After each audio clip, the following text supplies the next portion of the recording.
یہ وہ لوگ ہیں جنہوں نے ہدایت چھوڑ کر گمراہی خریدی، تو نہ تو ان کی تجارت ہی نے کچھ نفع دیا اور نہ وہ ہدایت یاب ہی ہوئے۔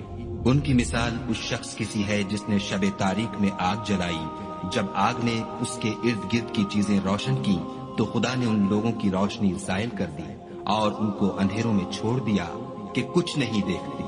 یہ بہرے ہیں، گونگے ہیں، اندھے ہیں کہ کسی طرح سیدھے رستے کی طرف لوٹ ہی نہیں سکتے۔ یا ان کی مثال مہ کی سی ہے کہ آسمان سے برس رہا ہو اور اس میں اندھیرے پر اندھیرا چھا رہا ہو اور بادل گرج رہا ہو اور بجلی کوند رہی ہو، تو یہ کڑک سے ڈر کر موت کے خوف سے کانوں میں انگلیاں دے لے، اور خدا کافروں کو ہر طرف سے گھیرے ہوئے ہے۔ قریب ہے کہ بجلی کی چمک ان کی آنکھوں کی بصارت کو کچک لے جائے۔ جب بجلی چمکتی اور ان پر روشنی ڈالتی ہے تو اس میں چل پڑتے ہیں، اور جب اندھیرا ہو جاتا ہے تو کھڑے کے کھڑے رہ جاتے ہیں۔